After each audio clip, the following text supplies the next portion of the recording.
1 ಬಟ್ಲಷ್ಟು ಚಿರೋಟಿ ರವೆಯಿಂದ ನೀವು ಹೊಸ ರೀತಿಯ ಬ್ರೇಕ್ಫಾಸ್ಟ್ ಮಾಡ್ಕೊಳ್ಬೋದು. ಇದನ್ನು ಮಾಡ್ಕೊಳ್ಳೋದಕ್ಕೆ ಸ್ಟವ್ನ ಆನ್ ಮಾಡಿಕೊಂಡು ಅದ್ರ ಮೇಲೆ ಪ್ಯಾನ್ ಇಟ್ಕೊಂಡು 2 ಬಟ್ಲಷ್ಟು ನೀರು ಹಾಕ್ಕೊಂಡಿದ್ದೀನಿ.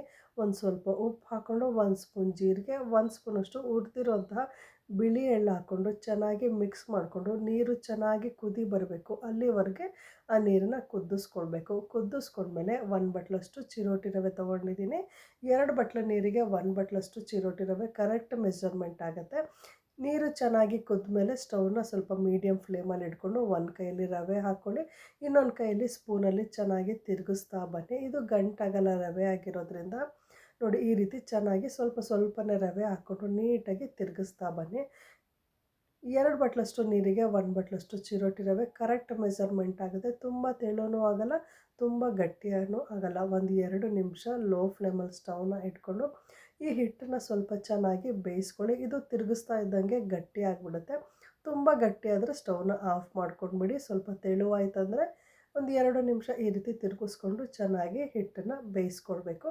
ಈಗ ನಾನು ಸ್ಟವ್ನ ಆಫ್ ಮಾಡ್ಕೊಂಡಿದ್ದೀನಿ. ಆಫ್ ಮಾಡಿಕೊಂಡು 1 ಸ್ಪೂನಷ್ಟು ಎಣ್ಣೆ ಹಾಕ್ಕೊಂಡು ಒಂದು 2 ಸ್ಪೂನಷ್ಟು ಮೈದಾ ಹಿಟ್ಟನ್ನು ತೊಗೊಂಡಿದ್ದೀನಿ. ನಿಮಗೆ ಮೈದಾ ಹಿಟ್ಟು ಇಷ್ಟ ಇಲ್ಲ ಅಂದರೆ ಸ್ಕಿಪ್ ಮಾಡ್ಬೋದು. ಸ್ವಲ್ಪ ಮೈದಾ ಹಿಟ್ಟು ಎಣ್ಣೆ ಹಾಕ್ಕೊಂಡ್ಮೇಲೆ ಹಿಟ್ಟನ್ನು ಮತ್ತೊಂದು ಸಲ ಚೆನ್ನಾಗಿ ಕಲಿಸ್ಕೊಳ್ಳಿ. ತಣ್ಣಗಾಗಿದ್ದರೆ ನೀವು ಕೈಯಲ್ಲೇ ಕಲಿಸ್ಕೊಬೋದು, ಇಲ್ಲಾಂದರೆ ಒಂದು ಸ್ಪೂನಲ್ಲಿ ಚೆನ್ನಾಗಿ ಕಲಿಸ್ಕೊಂಡು ಇದು ಸ್ವಲ್ಪ ತಣ್ಣಗಾದಮೇಲೆ ಒಂದು ಬೌಲ್ಗೆ ಇದನ್ನು ಹಾಕ್ಕೊಂಡಿದ್ದೀನಿ. ಹಾಕ್ಕೊಂಡ್ಮೇಲೆ ಕೈಗೆ ಸ್ವಲ್ಪ ಎಣ್ಣೆ ಹಾಕ್ಕೊಂಡು ಈ ರೀತಿ ಹಿಟ್ಟನ್ನು ಚೆನ್ನಾಗಿ ನಾದ್ಕೊಳ್ಬೇಕು.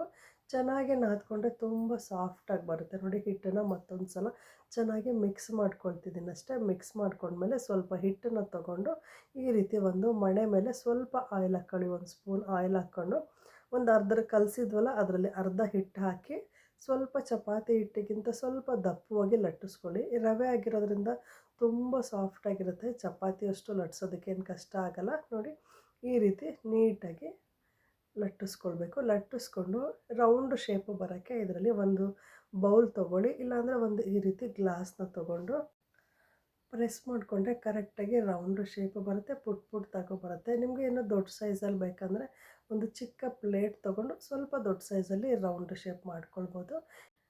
ನೋಡಿ ಈ ರೀತಿ ರೌಂಡ್ ಶೇಪಲ್ಲಿ ಕಟ್ ಮಾಡಿಕೊಂಡು ಒಂದು ತಟ್ಟೆಗೆ ಇಟ್ಕೊಂಡ್ಬಿಡಿ. ಸ್ವಲ್ಪ ದಪ್ಪವಾಗಿ ಲಟ್ಟಿಸ್ಕೊಳ್ಳಿ. ಚಪಾತಿ ಲಟ್ಟಿಸ್ತೀವಲ್ವ ಅಷ್ಟು ತೆಳುವಾಗಿ ಬೇಡ, ಸ್ವಲ್ಪ ದಪ್ಪವಾಗಿ ಲಟ್ಟಿಸ್ಕೊಂಡ್ರೆ ಎಣ್ಣೆಯಲ್ಲಿ ಫ್ರೈ ಮಾಡ್ಕೊಳ್ಬೇಕಾದ್ರೆ ಊದ್ಕೊಳ್ಳುತ್ತೆ. ಉಳಿದಿರೋ ಅಂತಹ ಹಿಟ್ಟನ್ನು ಅಷ್ಟೇ ವೇಸ್ಟ್ ಆಗೋಲ್ಲ. ಮತ್ತೊಂದು ಸಲ ಲಟ್ಟಿಸ್ಕೊಂಡು ಮತ್ತೆ ಈ ರೀತಿ ರೌಂಡಾಗಿ ಸರ್ಕಲ್ ಮಾಡಿ ತಗೊಳ್ಬೋದು. ನೋಡಿ ಈ ಹಿಟ್ಟನ್ನೆಲ್ಲ ಮತ್ತೆ ಲಟ್ಟಿಸ್ಕೊಂಡು ಮತ್ತೆ ರೆಡಿ ಮಾಡ್ಕೊಂಡಿದ್ದೀನಿ. ಈಗ ಎಣ್ಣೆನ ಚೆನ್ನಾಗಿ ಬಿಸಿ ಮಾಡ್ಕೊಂಡಿದ್ದೀನಿ. ಲಟ್ಟಿಸ್ಕೊಂಡು ಕಟ್ ಮಾಡ್ಕೊಂಡಿರೋಂಥ ಬಿಲ್ಲೆಗಳನ್ನೆಲ್ಲ ಈ ರೀತಿ ಉರಿನ ಹೈ ಫ್ಲೇಮ್ ಇಟ್ಕೊಂಡು ಕರೀರಿ. ನೀವು ಉರಿನ ಲೋ ಫ್ಲೇಮಲ್ಲಿ ಇಟ್ಕೊಂಡ್ರೆ ಯಾವುದೇ ಕಾರಣಕ್ಕೂ ಇದು ಊದ್ಕೊಳ್ಳಲ್ಲ.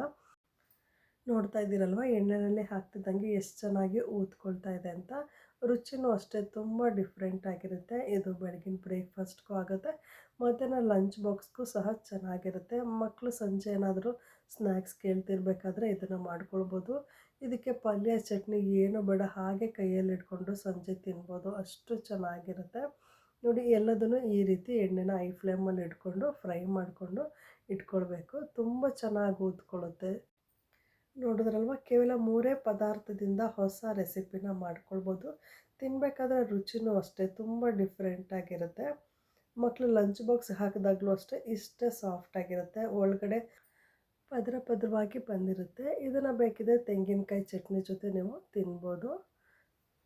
ನೋಡ್ತಾ ಇದ್ದೀರಲ್ವ ಒಳಗಡೆ ಎಷ್ಟು ಚೆನ್ನಾಗಿ ಪದರವಾಗಿ ಬಂದಿದೆ. ಬಾಯಲ್ಲಿಟ್ಟರೆ ಸಾಕು ಹಾಗೆ ಕರಗೋಗುತ್ತೆ. ಮಕ್ಕಳಿಂದ ವಯಸ್ಸಾದವ್ರವರೆಗೂ ತುಂಬಾ ಚೆನ್ನಾಗಿರುತ್ತೆ ತಿನ್ನೋಕ್ಕೆ. ಈ ರೆಸಿಪಿ ಇಷ್ಟ ಆದರೆ ವಿಡಿಯೋ ಲೈಕ್ ಮಾಡಿ, ಶೇರ್ ಮಾಡಿ. Thank you.